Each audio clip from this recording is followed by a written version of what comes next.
ایک شخص حضرت رضی اللہ تعالی عنہا کی خدمت میں آیا اور کہنے لگا، علی وہ کون سا وقت ہے کہ جب بھی دعا مانگ لو تو فوراً قبول ہو جائے؟ تو حضرت علی رضی اللہ تعالیٰ عنہ نے فرمایا، اے شخص، میں نے اللہ کے رسول صلی اللہ علیہ وآلہ وسلم سے سنا ہے کہ 3 موقع ایسے ہوا کرتے ہیں جن میں اللہ اپنے بندوں کی دعا رد نہیں کرتا۔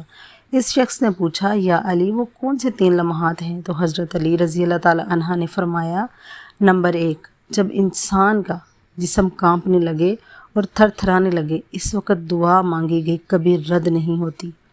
نمبر 2، جب اللہ کا ڈر دل میں ابھرنے لگے، اس وقت بھی انسان اگر کوئی حاجت اپنے رب کے سامنے رکھتا ہے، اللہ اس کی حاجت کو ضرور پورا کر دیتے ہیں۔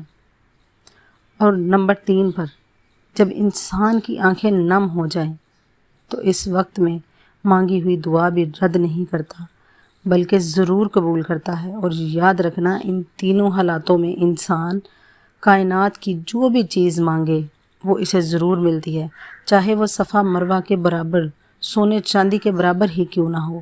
اللہ پاک اس کی دعاؤں کو فوراً قبول کر لیتے ہیں اور اس کی ہر حاجت کو، اس کی ہر مراد کو پورا کر دیتے ہیں۔ اب میں آپ کو ایسا وظیفہ بتاؤں گی جسے آپ مالدار ہو سکتے ہیں، یعنی مالا مال ہو سکتے ہیں، مالدار ہو سکتے ہیں، اور انشاءاللہ آپ کے گھر میں بہت ساری برکتیں، خیر ہوگی۔ وہ وظیفہ آپ کو 11 دن تک کرنا ہے، اور وہ وظیفہ کیا ہے؟ اللہ پاک کا ایک صفاتی نام ہے، یا رزاقو۔ یا رزاقو، یہ اللہ پاک کا بڑا ہی مبارک نام ہے کہ اے اللہ میری مالی پریشانی دور کر دے، مجھے زیادہ سے زیادہ روزی دے دے اور حلال روزی دے دے۔ تو یہ وظیفہ کرنے کے لیے آپ کو رات کو وضو کرنا ہے۔ وضو کرنے کے بعد جب آپ بستر پر بیٹھیں تو داہنی کروٹ سنت پر آپ کو لیٹنا ہے۔ پھر لیٹنے کے بعد آپ کو اپنی حاجت دل میں رکھ کر یا رزاقو، یا رزاقو، یا رزاقو 111 مرتبہ 111 مرتبہ 11 دن تک پڑھنا ہے، اور ہر رات اسی طریقے سے وضو کر کے ہی پڑھنا ہے۔ انشاءاللہ اللہ تعالیٰ کچھ ہی دنوں کے اندر آپ کی ہر حاجت کو پورا کر دیں گے، اور اللہ کی مدد غیب سے آپ کے گھر میں آئے گی۔ اللہ کی رحمت اور برکت آپ کے گھر میں برسنے لگے گی انشاءاللہ۔ اب ہم آپ کو بتاتے ہیں کہ پیارے نبی حضور پاک صلی اللہ علیہ وآلہ وسلم نے ارشاد فرمایا، 4 چیزیں چہرے کی رونق ختم کر دیتی ہیں۔ نبی کریم صلی اللہ علیہ وآلہ وسلم نے فرمایا، جس انسان کی زندگی میں یہ 4 چیزیں آئیں گی تو اس کے چہرے کی رونق چلی جاتی ہے۔ تو پیارے رسول صلی اللہ علیہ وآلہ وسلم نے 4 چیزوں کے بارے میں بتایا ہے، وہ میں آپ کو بتاؤں گی۔ اس کا چہرہ بے رونق ہو جاتا ہے، اس کی زندگی سے خوشیاں جاتی رہتی ہیں۔ تو جیسا کہ آج کل کے دور میں چل رہا ہے کہ ہر انسان اپنے چہرے کی خوبصورتی کو بڑھانا چاہتا ہے اور بے سکونی سے نجات پانا چاہتا ہے، کیونکہ وہ باتیں آپ کو میں بتاتی ہوں جن سے آپ پرہیز کر لیں تو آپ کا چہرہ بھی رونق دار ہو جائے گا، یعنی آپ کے چہرے پر رونق آ جائے گی، خوبصورتی آ جائے گی، نور آ جائے گا، اور آپ کو خوشیاں ہی خوشیاں ملنی شروع ہو جائیں گی۔ پیارے آقا حضرت محمد صلی اللہ علیہ وآلہ وسلم نے ارشاد فرمایا، زنا کرنے سے چہرے کی رونق ختم ہو جاتی ہے۔ عزت نہیں کرنا، یعنی جو انسان عزت نہیں کرتا اس کی خوشیاں جاتی رہتی ہیں۔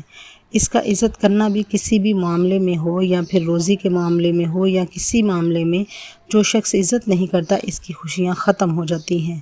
اور فضول کسی بات پر بحث بنائے رکھنا، کسی غلط کام کو بغیر کسی خوف کے ساتھ کرنا، یہ بھی خوشیوں کو ختم کر دیتا ہے اور چہرے کی رونق بھی ختم ہو جاتی ہے۔ اکثر لوگ جب کسی کام کو کرتے ہیں تو ان کے دل میں کسی طرح کا خوف نہیں ہوتا۔ ان کے لیے فرمایا گیا ہے کہ جو کوئی ان 4 چیزوں سے پرہیز کر لے، اس کی خوشیاں بھی برقرار رہیں گی اور اس کے چہرے پر رونق بھی بنی رہے گی۔ لہٰذا آپ بھی چاہتے ہیں کہ آپ کی خوشیاں برقرار رہیں اور آپ کے چہرے پر رونق رہے، وفاداری قائم رہے، کسی کے ساتھ بھی جھوٹ نہ بولیں، زندگی میں کبھی بھی کسی سے زنا نہ کریں اور حرام کام نہ کریں۔ اگر ایسا ہوا ہو تو آپ کے چہرے کی رونق جاتی رہے گی اور خوشیاں بھی آپ کے گھر سے ایسی چلی جائیں گی جیسے کبھی آپ کے گھر کا رخ انہوں نے کیا ہی نہ ہو۔ اس کے ساتھ ساتھ میں آپ کو ایک چھوٹا سا بالکل مختصر سا عمل بتاؤں گی۔ جن لوگوں کے چہرے کی رونق ختم ہو چکی ہے، چہرے پر داغ دھبے آ چکے ہیں اور دیکھنے والوں کو ان کا چہرہ عجیب سا محسوس ہوتا ہے، تو اس کے لیے آج میں آپ کو ایک چھوٹا سا عمل بتاؤں گی۔ آپ کو کیا کرنا ہے، آپ کو ایک گلاس پانی لے لینا ہے اور اس میں 7 مرتبہ سورہ فاتحہ یعنی الحمد شریف پڑھنا ہے۔ 7 مرتبہ سورہ فاتحہ پڑھنے کے بعد آپ کو اس پانی پر پھونک مار دینی ہے اور اس پانی کو پی لینا ہے۔ انشاءاللہ آپ کے چہرے پر رونق ہی رونق آ جائے گی اور خوشیاں بھی آ جائیں گی، آپ کے گھر میں خوشحالی ہوگی، آپ کے گھر پر رحمت ہوگی۔ یہ عمل آپ کو پاک اور صاف حالت میں ہی کرنا ہے، یعنی جو مرد اور عورتیں، جو میری پیاری بہنیں اور میرے بھائی یہ عمل کرنا چاہتے ہیں تو پہلے پاک صاف باوضو ہو جائیں، اس کے بعد ہی یہ عمل کریں۔ انشاءاللہ اللہ تبارک و تعالی چہرے کی رونق چمکدار بنا دیں گے۔ حضرت علی رضی اللہ تعالیٰ عنہ نے فرمایا، جب تمہارے جسم میں یہ ایک نشانی دکھنے لگے تو سمجھ لو کہ کوئی نہ کوئی تمہارے اندر مسئلہ ہے، کوئی نہ کوئی پریشانی آنے والی ہے۔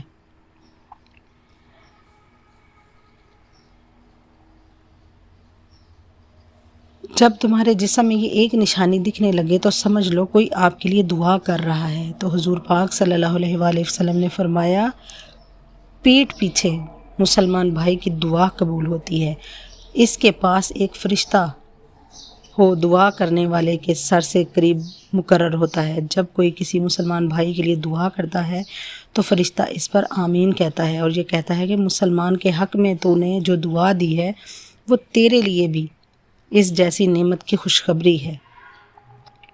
ہمارے پیارے نبی حضرت محمد صلی اللہ علیہ وآلہ وسلم نے فرمایا، اللہ تعالیٰ فرماتا ہے پہلے تجھ سے شروع کروں گا، یعنی تم جو دعائیں دوسروں کے لیے مانگ رہے ہو وہ دعائیں پہلے تمہارے حق میں قبول کروں گا، پہلے تمہیں ہی دوں گا، پہلے تمہیں ہی عطا کروں گا۔ سب سے زیادہ قبول ہونے والی دعائیں کون سی ہیں؟ یاد رہے کہ نبی کریم صلی اللہ علیہ وآلہ وسلم نے فرمایا 5 دعائیں ضرور قبول کی جاتی ہیں۔ پہلے نمبر پر مظلوم کی دعا، دوسرے نمبر پر حاجی کی دعا، تیسرے نمبر پر مریض کی دعا، چوتھے نمبر پر مجاہد کی دعا، 5ویں نمبر پر ایک مسلمان بھائی کے لیے دعا جو دوسرے مسلمان بھائی کی غیر موجودگی میں کرتا ہے۔ تو میری پیاری بہنوں اور میرے بھائیوں، صرف 2 لوگ مقدر والے ہوتے ہیں، ایک وہ جنہیں وفادار دوست ملتا ہے اور دوسرا وہ جس کے ساتھ ماں کی دعائیں ہوتی ہیں۔ حضرت علی رضی اللہ تعالیٰ فرماتے ہیں، جب تم بغیر کسی وجہ کی خوشی محسوس کرنے لگو تو یقین کر لو کوئی نہ کوئی کہیں نہ کہیں آپ کے لیے ضرور دعا کر رہا ہے۔ 2 گناہ ہیں جن کی وجہ سے زندگی بھر کی نیکیاں ختم ہو جاتی ہیں۔ نمبر 1، دوستو، ایک اللہ کا نیک بندہ جس نے اپنی زندگی کے 70 سال اللہ کی عبادت میں گزارے، اس کے بعد اس کا انتقال ہو گیا تو وہ ایک مرید کے خواب میں آئے۔ مرید نے پوچھا، حضرت کیا حال ہے؟ آپ نے فرمایا کہ کچھ نہیں، بس ابھی تک بخشش نہیں ہوئی۔ مرید نے کہا کہ حضرت آپ نے تو 70 سال اللہ کی عبادت کی ہے، پھر آپ کی بخشش کیوں نہیں ہوئی؟ تو آپ نے فرمایا، ان 70 سال کے عبادت کے بارے میں مجھ سے ابھی تک پوچھا ہی نہیں گیا، میرا معاملہ تو بس ایک بات پر رکا ہے۔ مرید نے پوچھا، آخر وہ معاملہ کیا ہے؟ تو حضرت نے فرمایا، ایک دفعہ میں نے اپنے آنگن میں بیٹھا ہوا تھا، تیز دھوپ ہو رہی تھی، پھر اچانک سے بارش ہونے لگی تو میرے منہ سے نکل گیا، اف، یہ بے وقت کی بارش۔ بس اللہ نے مجھے پوچھا، وہ بارش بے وقت تک کیسی تھی؟ اسے ثابت کر کے دکھاؤ، کیونکہ اللہ کے یہاں ہر چیز کا وقت مقرر ہے۔ اب میں اسے بے وقت تک کیسے ثابت کروں؟ بس اسی ایک گناہ کی وجہ سے اس شخص کی بخشش نہیں ہوئی۔ یہ تیز گرمی، یہ تیز سردی، تیز بارش، بے وقت بارش کا ہونا، یہ سب اللہ کی مرضی ہے، کب کیا کرنا ہے اور کیسے کرنا ہے اللہ کے ہاں سب طے ہے۔ اس لیے اس کے کاموں میں اپنی کم عقلی نہ لگائیں اور اپنی زبان سے ایسے الفاظ کبھی نہ نکالیں جو اس کی شان کے خلاف ہوں۔ گناہ نمبر 2، دوستو، حضور صلی اللہ علیہ وآلہ وسلم فرماتے ہیں کہ کل جب تک قیامت کا دن ہوگا اور ایک بندے کو اللہ کی بارگاہ میں حاضر کیا جائے گا، اس بندے کے نامہ اعمال میں ہر طرح کی نیکی موجود ہوگی۔ اللہ کے پاس پہاڑوں جیسی نیکیاں ساتھ ہوں گی۔ ان نیکیوں کو دیکھ کر اہل محشر والے بھی حیران ہو جائیں گے، یعنی اس کے پاس اتنی ساری نیکیاں ہوں گی۔ اس کے بعد اس بندے کی تمام نیکیوں کو میزان ترازو میں رکھا جائے گا۔ اس کی نیکیوں کا پلڑا بھاری ہو جائے گا، اس کے گناہوں کا پلڑا ہلکا ہو جائے گا۔ وہ بندہ یقین کرے گا کہ اب تو میں جنت میں جانے والا ہوں۔ اب اس کے بعد اس کے گناہ والے پلڑے میں کاغذ کا ایک چھوٹا سا ٹکڑا ڈال دیا جائے گا تو اس کے گناہوں کا پلڑا بھاری ہو جائے گا، یعنی اس ایک کاغذ کے ٹکڑے کی وجہ سے تمام عمر کی نیکیاں ہلکی ہو جائیں گی۔ اس کے بعد اللہ کی طرف سے فرشتوں کو حکم ہوگا کہ اس کو پکڑو اور اسے گھسیٹ کر جہنم میں ڈال دو۔ وہ بندہ حیران ہو جائے گا اور سوچنے لگے گا کہ میں نے تو عمر بھر اللہ کی عبادت کی، آخر مجھ سے ایسا کون سا گناہ ہو گیا جو اس کاغذ کے ٹکڑے میں ہے، جس کی وجہ سے میرے گناہوں کا پلڑا بھاری ہو گیا ہے۔ جب فرشتے اس بندے کو گھسیٹتے ہوئے جہنم کی طرف لے جا رہے ہوں گے تو وہ بندہ کہے گا کہ میں جہنم میں تو جا رہا ہوں، لیکن مجھے یہ تو بتایا جائے کہ آخر اس کاغذ کے ٹکڑے میں ایسا کون سا گناہ لکھا ہوا ہے جس نے میری عمر بھر کی نیکیوں کو ختم کر دیا۔ تو پھر اللہ فرمائے گا کہ اے میرے بندے، تو نے ایک مرتبہ اپنی والدہ سے چلا کر بات کی تھی۔ صرف ایک بار چلا کر بات کرنے کا گناہ اس کاغذ کے ٹکڑے میں لکھا ہوا ہے، جس کی وجہ سے میری تمام نیکیاں ہلکی ہو گئی ہیں۔ اللہ اکبر! ذرا سوچو، ماں باپ سے صرف ایک بار چلا کر بات کرنے کا گناہ تو اتنا بڑا ہے، تو پھر جو لوگ اپنے ماں باپ کو اہمیت ہی نہیں دیتے، ایسے لوگوں کے ساتھ کیا ہونے والا ہے اللہ بہتر جانتا ہے۔ اسی لیے اگر آپ کامیاب ہونا چاہتے ہیں تو اپنے ماں باپ کی خدمت کریں اور ہمیشہ ان کو خوش رکھیں۔ دعا ہے کہ اللہ تعالی ہم سب کو اپنے ماں باپ کی خدمت کرنے کی توفیق عطا فرمائے اور ان کا ادب کرنے کا، احترام کرنے کی توفیق عطا فرمائے، اور ہمیں 5 وقت با جماعت نماز ادا کرنے کی توفیق عطا فرمائے۔ آمین۔